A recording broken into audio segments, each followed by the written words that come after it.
जिस कौम की बच्चियां नाच गाने को अपना शियार और शौक बना लें, उनकी नस्ल से अब खालिद बिन वलीद नहीं पैदा हो सकते, नाचने वाले ही पैदा होंगे। मोहम्मद बिन कासिम नहीं पैदा हो सकते, तारिक बिन ज़ियाद नहीं पैदा हो सकते। मुझे सलाहुद्दीन याद आया और मैं बहुत रोया। वो भी किसी मां का जना ही हुआ था।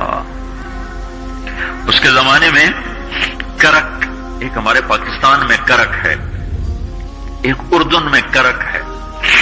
ऊंची पहाड़ी पर वो शहर है, बड़ा दुश्वार किला है। उस पर एक हुक्मरान था ईसा, उसका नाम था रिजनाल्ड।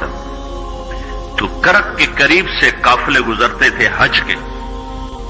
तो उसने एक दफा हाजियों के काफिले पे हमला किया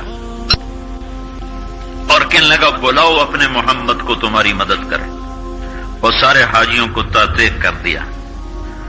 और दूसरी दफा उसने बहरी बेड़ा तैयार की और मदीने पर हमला करने के लिए वो बंदरगाह तक पहुंचा यम्बू की, लेकिन मौसमी हालात साजगार न थे तो वापस हो गया। तो हित्तीन की लड़ाई हुई है फलस्तीन में, जिसमें सारा यूरोप अपनी ताकत के साथ मैदान में उतरा था। और इधर तन्हा सलाहुद्दीन अयूबी रहमतुल्लाह अलैह अकेला उस लश्कर से टकराया था और उन्हें उसमें सारी रोमन एम्पायर को शिकस्त हुई थी। तो बड़े बड़े बादशाह उसमें गिरफ्तार हुए। तो उसमें रिजनाल्ड भी गिरफ्तार होकर आया। तो कोई 12 बादशाह थे रियासतों के जो सामने उसके पेश किए गए। तो प्यास की शिद्दत से सबका बुरा हाल था। तो सलाहुद्दीन ने सबको पानी पेश किया, रिजनाल्ड को नहीं पेश किया। तो यरूशलेम का जो बादशाह था हमफरे, उसने अपना पानी बचा के उसको दिया। तो सलाहुद्दीन ने कहा, ये पानी तू दे रहा है, मैं नहीं दे रहा हूं। इस्लाम में यह है जब किसी को पानी पिला दो तो उस पर तुम हाथ नहीं उठा सकते, ये अमन की निशानी है। तो सलाहुद्दीन ने फौरन उसे कहा, ये हाथ, ये पानी तूने दिया, मैंने नहीं दिया। तो फिर उन्होंने रिजनाल्ड को इस्लाम की दावत दी कि तू मुसलमान हो जा, मैं तुझे दावत देता हूं। उसने इनकार कर दिया, मैं नहीं होता। तो उन्होंने कहा, मैंने तेरे कत्ल की 2 दफा कसम खाई थी। एक जब तू मदीने पे हमला आवर हुआ था तो मैंने कसम खाई थी मैं तुझे अपने हाथों से कत्ल करूंगा। और दूसरी दफा जब तुमने हाजियों पे हमला करके कहा था बुलाओ मोहम्मद को, तो मैंने कसम खाई थी कि मुझे अल्लाह ने मौका दिया तो मैं अपने हाथ से तेरी गर्दन उड़ाऊंगा। आज मोहम्मद का अदना गुलाम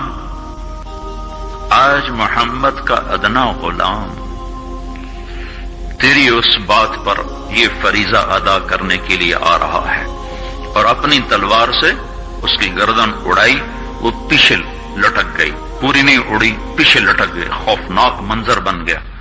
तो सारे बादशाहों पे कपकपी तारी हो गई। तो सलाहुद्दीन फरमाने लगे, हमारे मजहब में ये नहीं है, बादशाहों के साथ हम बादशाहों जैसा ही सलूक करते हैं, पर ये हुदूद से आगे चला गया था।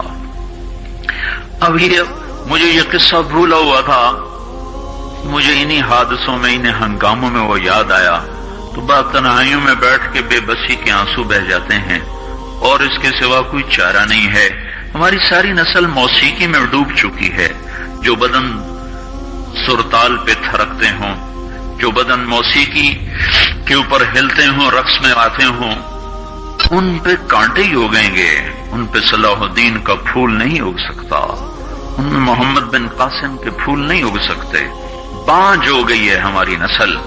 और ये यूरोप का शहर है जो चल गया है। हमारी बेबसी है, हमारी बेबसी है। मैं तो बस मिन्नत ही करूंगा, अपने आप को पहचानो, अपनी हस्ती हैसियत को पहचानो, अपनी निस्बत बदलो।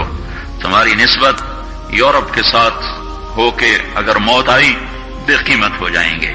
अगर मदीने वाले की निस्बत मिल गई तो हज़रत फातिमा के दाएं बाएं तुम्हें भी खड़ा कर दिया जाएगा, हज़रत खदीजा के दाएं बाएं तुम्हें भी खड़ा कर दिया जाएगा।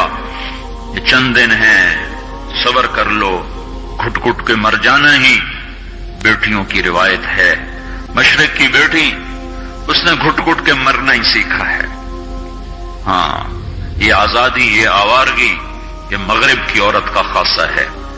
और 18ویں صدی تک